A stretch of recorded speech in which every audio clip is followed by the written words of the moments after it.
Alléluia. Nous sommes de nouveau ensemble. Nous continuons dans l'importance de la repentance.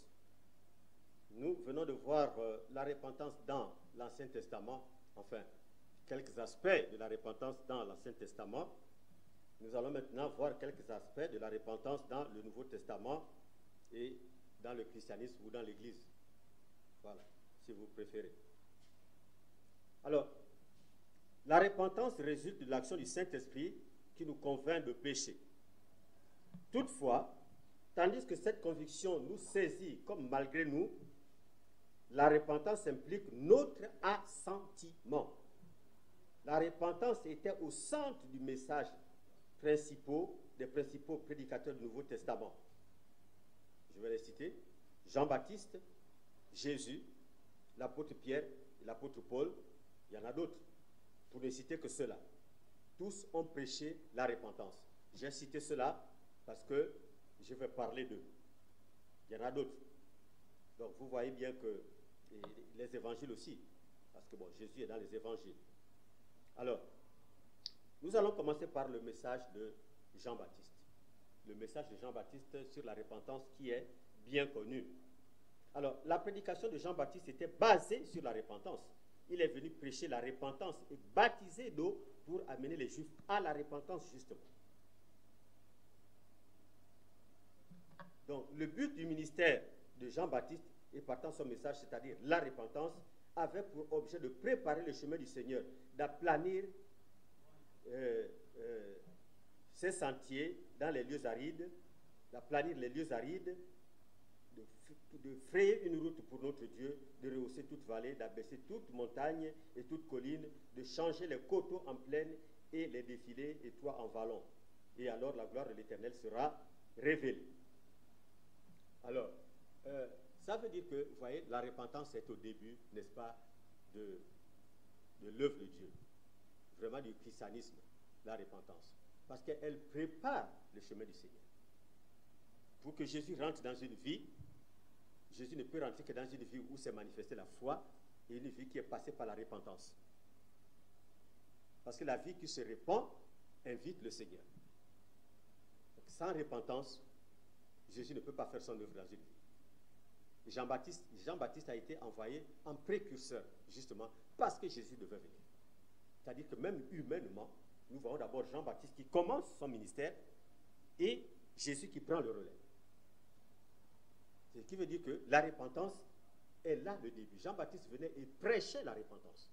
La repentance amenait les âmes à la foi et à se repentir, à abandonner leur mauvaise vie. Le chemin était ainsi aplani et Jésus pouvait rentrer dans ces vies-là. Donc le royaume de Dieu, parce que Jésus était le royaume, j'ai dit ces choses parce que vous êtes au courant, nous avons déjà enseigné sur ces choses, et le royaume devait venir s'établir dans les cœurs qui se sont repentis, dans les cœurs repentants ou bien qui se sont repentis. Donc le message de Jean-Baptiste était donc important, très important. Il nous montre l'importance capitale, la place de la repentance dans la soteriologie, et partant dans le christianisme.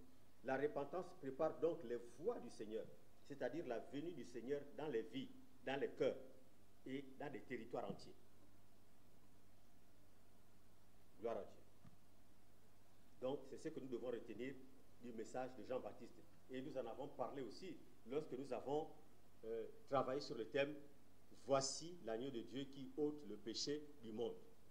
Nous avons beaucoup parlé de Jean-Baptiste qui était un témoin vivant de Jésus. Il a témoigné de Jésus. Donc vous pouvez regarder ces enseignements. Elles sont dans notre site.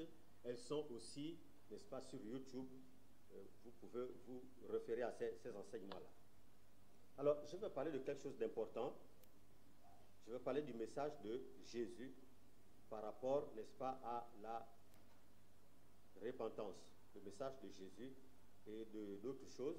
Nous parlerons aussi du message de Pierre, le message de Paul.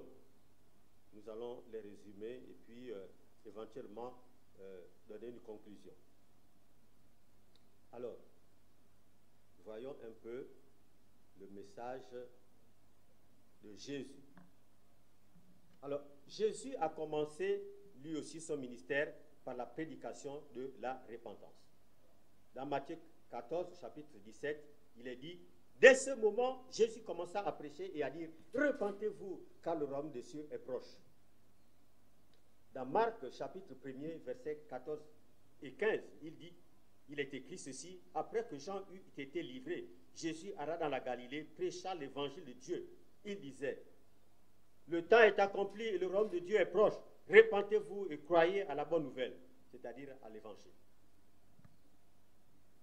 Dans le Nouveau Testament, nous trouvons quelques passages avec les déclarations que nous pouvons qualifier comme des enseignements succincts du Seigneur sur la repentance. Ces enseignements font ressortir l'importance absolue de la repentance dans la sotériologie et par conséquent dans le christianisme. Alors nous allons voir certains de ces paraboles, certains de ces paroles de Jésus, certains de ces petits passages des déclarations de Jésus sur la repentance. Alors, dans la parabole de la brebis perdue, par exemple, dans Luc chapitre 15, les versets 7 à 3, au verset 7, Jésus affirme ceci. Il dit, de même, je vous le dis, il y aura plus de joie dans le ciel pour un seul pécheur qui se répand que pour 99 justes qui n'ont pas besoin de repentance. Cela nous montre que la repentance d'une seule âme suscite la joie dans le ciel. C'est extraordinaire ça. La repentance d'une seule âme suscite de la joie dans le ciel. Dans la parabole de la drachme perdue, Luc 15, versets 8 à 10, au verset 10, Jésus affirme ceci. De même, je vous le dis, il y a de la joie devant les anges de Dieu pour un seul pécheur qui se répand. Donc, la repentance d'une seule âme suscite de la joie devant les anges de Dieu. La repentance d'une seule âme suscite de la joie devant les anges de Dieu. Dans la parabole du fils prodigue, Luc 15, 22 à 26, et le verset 32, il est dit, il y a toujours de la joie pour une âme qui revient au Seigneur, qui se répand. Ici, le retour ou repentance du fils rebelle suscite une joie infinie chez le Père. Quand l'enfant prodigue revient, cela suscite une joie infinie chez son Père.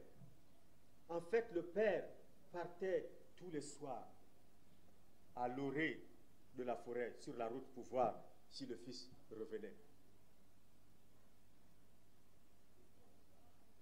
Le fils croyait que le père l'avait banni à cause de son mauvais comportement, mais ce n'était pas le cas. Le père partait tous les soirs regarder à l'orée de la forêt, sur la route, est-ce que le fils vient? C'est pourquoi le jour où le fils est revenu, le jour où le fils est revenu, de loin, le père a reconnu la démarche de son fils. Il a couru pour l'embrasser. De même, frère, le Seigneur nous attend. Le Seigneur nous attend. Il nous aime, le Seigneur t'aime. Le Seigneur attend les âmes à la repentance. Le Seigneur attend les chrétiens qui ne marchent plus, qui sont dans la confusion, comme nous l'avons vu dans l'Ancien Testament, à la repentance. Dieu nous attend à la repentance. Donc, en considérant ces termes-là, nous pouvons dire que, comme l'a dit un homme de Dieu, la repentance est une chose à laquelle le ciel tout entier s'intéresse grandement. Oh, alléluia. La repentance est une chose à laquelle le ciel tout entier s'intéresse grandement. Le travail accompli, le sacrifice consenti pour la seule âme perdue est colossal. Et in fine, la joie l'est aussi. Chaque fois, la repentance a suscité de la joie du salut. La repentance conduit au salut. C'est l'un des éléments qui ouvre la porte au salut, la porte de la vie éternelle.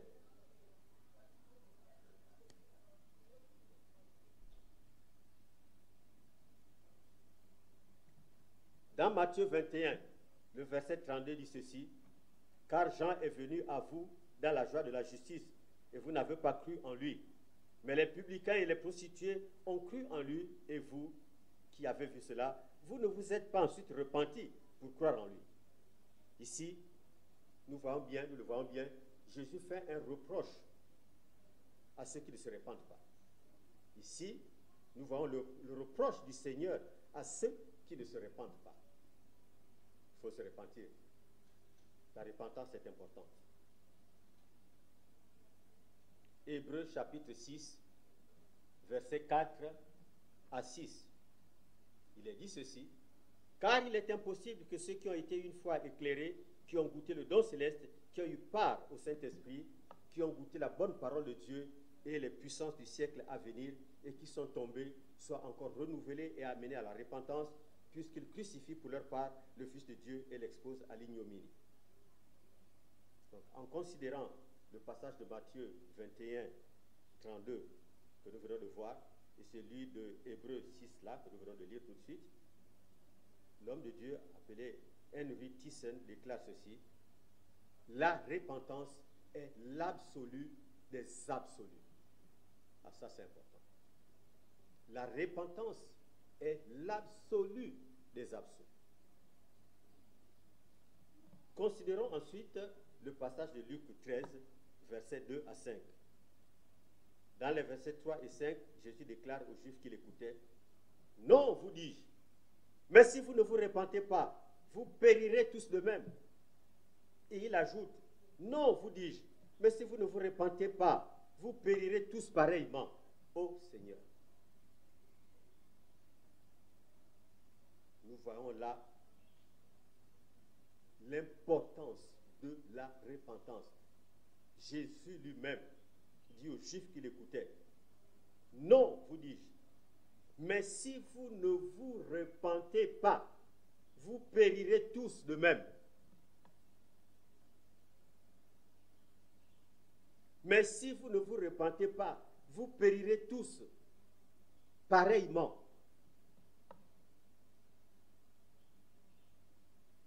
Je crois que là, il parle des gens sur qui est tombée une meule ou quelque chose comme ça, et qui ont péri.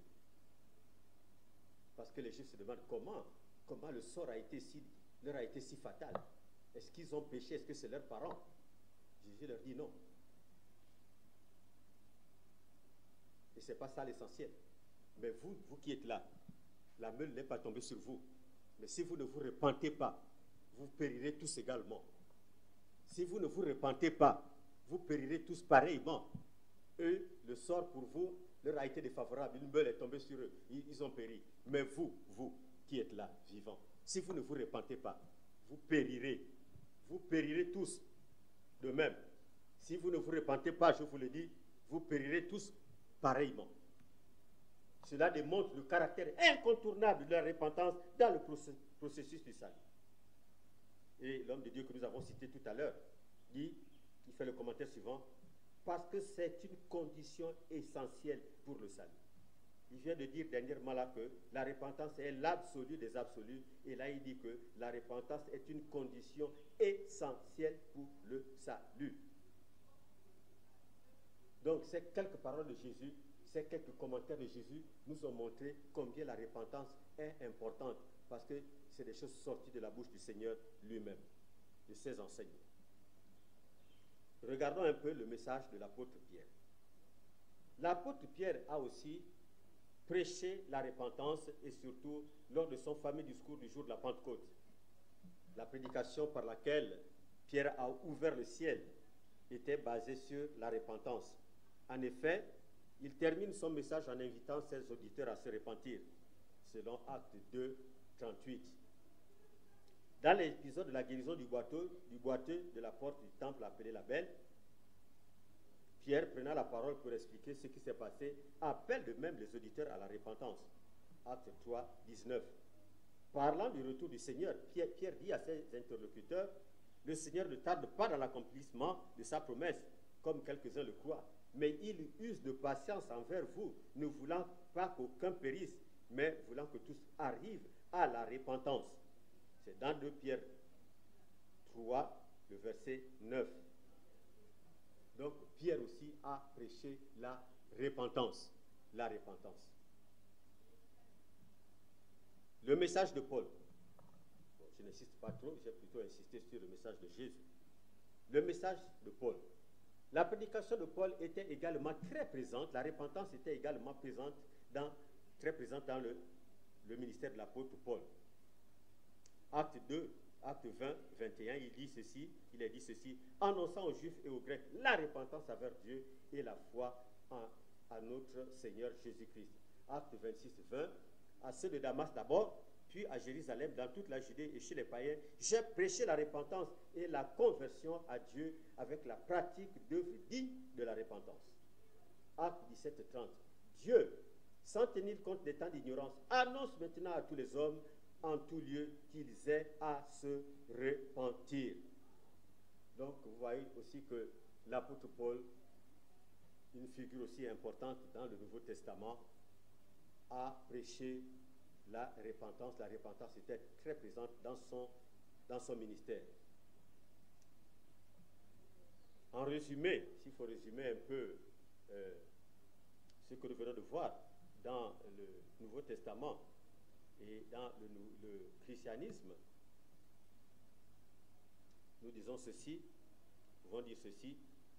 La note principale de la prédication de Jean-Baptiste, de Jésus, des disciples dans leur première tournée missionnaire et de Pierre à la Pentecôte est « Repentez-vous ». Le résumé et la substance du témoignage de Paul aux Juifs et aux gentils était la repentance, le pardon des péchés et la foi au Seigneur Jésus-Christ. La repentance et le pardon des péchés, tel était le point central du message que Christ, avant de les quitter, ordonna aux 12 d'aller porter à toutes les nations, d'après Luc 24, le verset 47. Le suprême désir du Seigneur est que tous les hommes parviennent à la repentance. Le premier commandement de Dieu à tous les hommes, c'est « Repentez-vous ». Le seul moyen que les hommes aient pour échapper à la perdition, c'est la repentance. Je vais donner une conclusion. La repentance est un élément du salut qui est étroitement lié à la foi et à la conversion. Elle occupe une place de choix dans le message de la Bible. Dans l'Ancien Testament, elle était le message de choix des prophètes et tous les principaux acteurs du Nouveau Testament en ont fait le sujet de base de leur prédication. Dans les synoptiques, Jean a baptisé d'eau pour amener Israël à la repentance et à cause de l'imminence du royaume et du retour du Seigneur, bien sûr. Jésus aussi a prêché, disons, du royaume. Jésus aussi a prêché la repentance sans toutefois baptiser comme Jean, mais il est allé plus loin.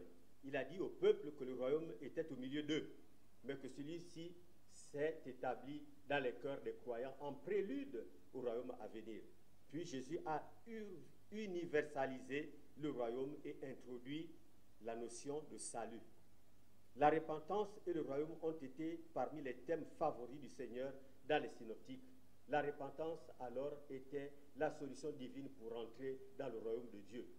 Les Juifs connaissaient la promesse du royaume. Voilà pourquoi ils étaient nombreux au baptême de Jean, même les pharisiens et les sadducéens. Dans les Actes des Apôtres, la prédication de la repentance et partant du royaume incombe désormais à l'Église à laquelle est liée la notion de salut qui prend de l'ampleur. L'Église n'est pas le royaume, mais elle est le peuple du royaume. La repentance donne toujours accès au royaume de Dieu, car c'est par elle qu'on obtient le salut dans lequel nous avons le baptême dans le Saint-Esprit, et ce dernier donne au racheté la puissance qui fait de lui un témoin de Christ. Alléluia. L'Église annonce aussi la repentance à cause du royaume qui doit continuer et s'établir dans les cœurs, mais aussi à cause de l'imminence de la manifestation du royaume à venir. La repentance reste le seul moyen donné aux hommes pour fuir la colère à venir, pour échapper à la condamnation éternelle. C'est-à-dire que c'est le seul moyen pour se réconcilier avec Dieu, pour se détourner du mal et revenir à Dieu.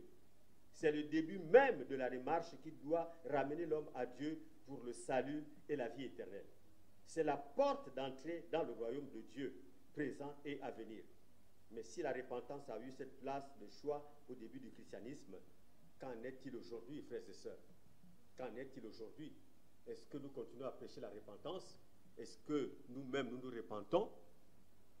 Ou est-ce que nous marchons maintenant comme ça dans l'anarchie, dans le désordre? Est-ce que les gens croient encore à la repentance? Ou les gens se sont focalisés sur tout simplement une simple confession de péché, comme le font les religieux? Ils confessent mais reprennent.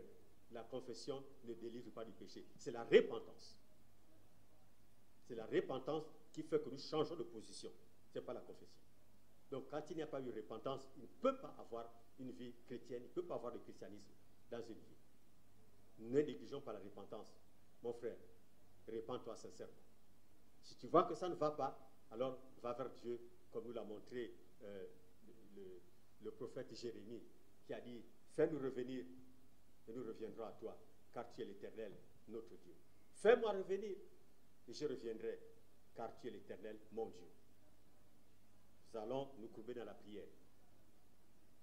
Seigneur, nous voici au terme de cette méditation,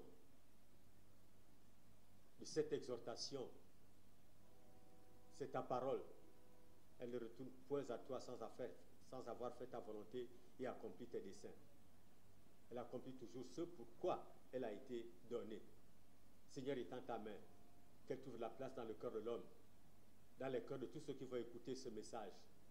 Seigneur, cette exhortation, cet enseignement, qu'elle trouve la place, que ta parole trouve la place dans les cœurs et amène les hommes, Seigneur, à se repentir, où qu'ils soient, quelle que soit leur position. Agis puissamment, Seigneur. Je te recommande tout et chacun, je te recommande tous les auditeurs, tous ceux qui voient, tous ceux qui écoutent, qu'ils soient touchés, saisis par le Saint-Esprit, pour se détourner du mal, pour se repentir et marcher enfin en nouveauté de vie avec toi, Seigneur, car tu es à la porte, tu es à la porte. Voilà pourquoi nous avons dit, oh, repentez-vous, car le Seigneur est à la porte. Seigneur, étends ta main, que personne ne reste, que personne ne soit négligent, mais que tous écoutent et se répandent, que l'homme d'iniquité abandonne ses mauvaises voies et revienne à l'Éternel, à notre Dieu, oh, qui ne se lasse de pardonner et qui aura pitié de lui. Seigneur, interviens, agis puissamment, touche un cœur, touche-moi, touche mon frère, ma soeur, que nous puissions revenir à toi avec des cœurs sincères, des cœurs brisés et contrits, comme l'a fait David, ton serviteur. Assurément, cet homme avait le cœur, c'était l'homme au cœur selon Dieu. Oh, que nous ayons des cœurs selon Dieu, des cœurs qui se répandent, des cœurs qui s'humilient, des cœurs qui regardent à Dieu, qui comptent sur Dieu, qui comptent sur la grâce de Dieu, sur l'amour, le pardon de Dieu. Seigneur, la repentance est prêchée parce que Dieu pardonne, parce que Dieu est assis sur le trône de la grâce et il pardonne encore. La repentance est prêchée à cause de ça. Sans repentance, il n'y a pas de rémission de péché, il n'y a pas de pardon de péché. Et la repentance et le pardon des péchés sont prêchés au nom de Jésus-Christ. C'est lui, l'agneau de Dieu, qui ôte le péché du monde. Sois béni à jamais. Je te rends toute la gloire et je bénis ton Saint-Nom pour ces moments. Sois béni, exalté à jamais, au nom de Jésus. Amen. Je sonne aussi de la trompette, Seigneur. Je dis, Jésus-Christ est Seigneur. Jésus-Christ est Seigneur. Jésus-Christ est Seigneur. Jésus-Christ est Seigneur. Jésus-Christ est Seigneur. Jésus-Christ est Seigneur. Jésus-Christ est Seigneur. Voilà pourquoi je prêche l'évangile. Jésus-Christ est Seigneur. Alléluia. Gloire à Dieu. Merci pour ces moments, Seigneur. Amen.